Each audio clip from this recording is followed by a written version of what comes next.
سیستەمی گواستنەوەی گشتی لە هەرێم هەمان سیستەمی ساڵانی هەشتاکانی سەدەی ڕابردووە، واتە سیستەمی نەفەرات.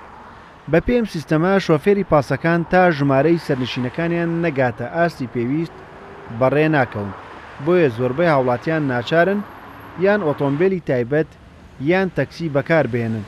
زۆر جارە و هاوڵاتیانشی هێڵی گواستنەوەی گشتی بەکاردێنن لە کارەکانیان دوا دەکەون. لە کاتێکدا لە زۆربەی وڵاتە پێشکەوتوەکانی جیهان سیستەمی کات پەیڕەو دەکرێت و هاوڵاتیان دەزانن کەی کاتی هاتنی پاسەکانە.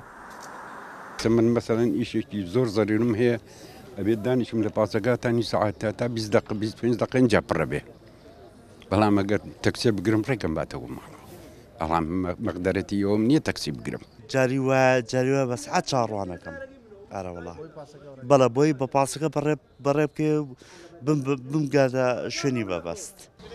لە سنتەری شاری سلێمانیدا 1601 پاس هەیە و 25 هێڵی گواستنەوەش گەڕەکەکان بە سنتەری شارەوە دەبەستنەوە.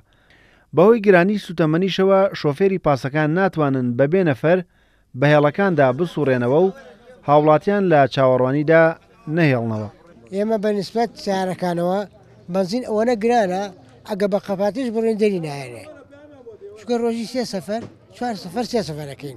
لەو سەرەوهین هەمووی 2 نەفرێنێ 4 نەفرێنێ 5 نەفرێنێ دەقەڵەوەڵەخێکی زۆریە دەساحەکەەوە جاری وایە پاسمانەیە لێرە بانی کە سەران نووسینەوە ڕێک سعات 4 بەرمانەکەی چواریش کە یەک سەفەرەکەی نوێت تاواتر بگەڕین و بەرمان ناکەوێت. هەم سوتەمەنەکەمە بۆ هەرزانکات کۆمەڵە ئاسانکاری تیشمان بۆ بکە لە سیستەمی هاتوچە تەکید کاتەکە هەم بۆ ئێمەش قازانجە هەم بۆ نەفەرەکانی چکە نەفەرەکە کاتەکەی خۆی ئەزانێت لە موقیف ئاوەستێ و سوار پاسەکە زۆر چاوەڕانی ناکەین ئەمەش زۆر چاوەڕی نەفەرەکە ناکەین.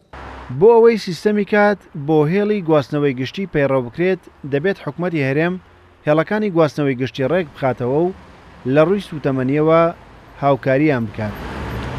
ئەگەر بێت و حکوومەتی هەرێمی کوردستان ڕۆژانە بۆ هەر پاسێک 20 لیتر سوتەمەنی دابیم کە گاز بچ بەنزین بێ بە تاکید ئێمە دەتوانین ئەو بەرنامەیە بخێنە بواری جێبەجێکردنەوە. ئەگەر لە داهاتوودا حکوومەت کار لە سەر ڕێخستنەوەی هێڵەکانی گواستنەوەی گشتی بکات، هاوڵاتیانیش ناچار دەبن کەمتر ئۆتۆمبیلی تایبەت بەکاربێن و تا ڕادەیەک جەنجاڵی شەقامەکانیش کەم دەبنەوە. ڕێبازیوە کورسات نیوز سلێمانی.